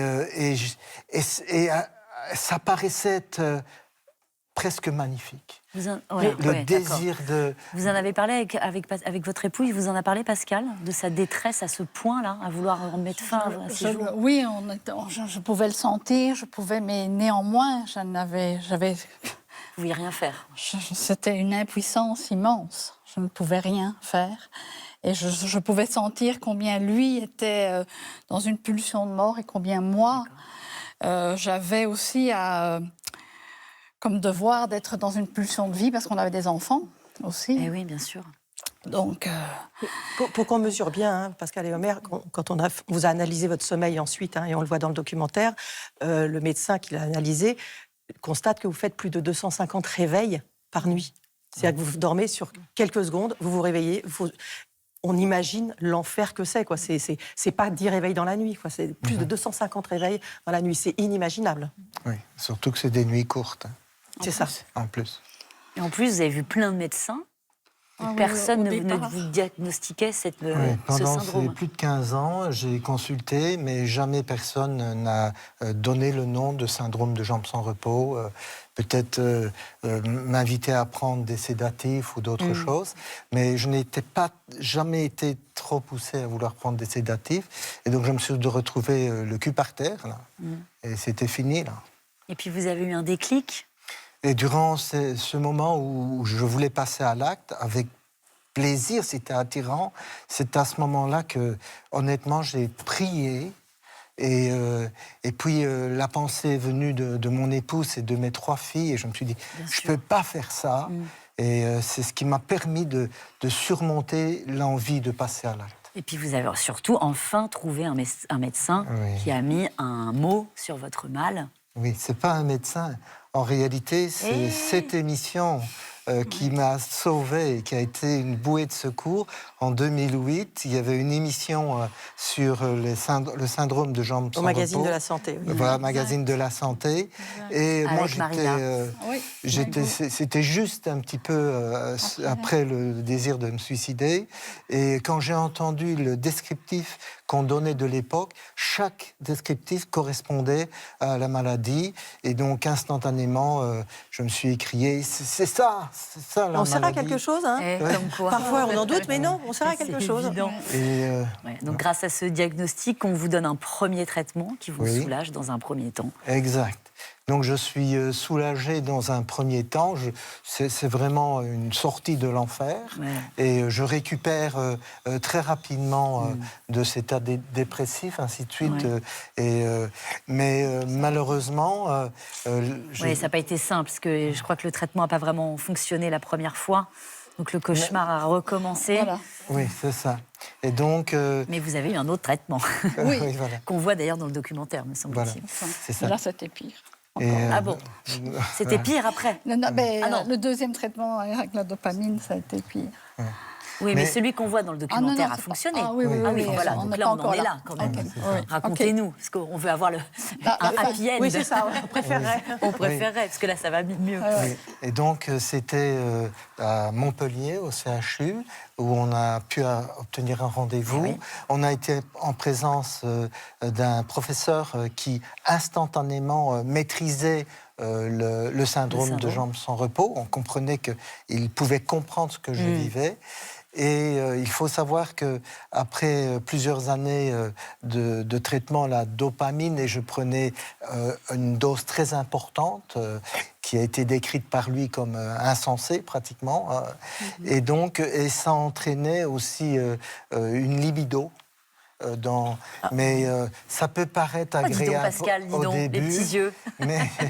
mais c'est extrêmement destructeur. Bah, bien sûr, et j'avais ce libido 24 heures sur 24 et je ne voulais pas basculer dans la dépendance ce qu'on appelle du sexe une ou DSK, quoi que bien ça, sûr, voilà. évidemment. Et donc, ce qui entraînait chez moi une culpabilité qui était morbide. Alors, vous ne pouvez pas imaginer, personne ne peut imaginer ce que c'est d'avoir pendant 24 heures de la libido. Ça vous touche autant physiquement que émotionnellement. Vous haïssez cette attitude. Et là, j'étais arrivé à de nouveau un stade où c'était terminal, je ne voulais pas continuer, je ne pouvais plus supporter. Et c'est là qu'on a pu aller à Montpellier. Et maintenant, tout va bien. Vous avez enfin le bon traitement. Pascal, comment vous avez vécu, en quelques mots, toute cette période? Parce que ça n'a pas été simple pour vous. Elle ne vous a jamais lâché, Pascal?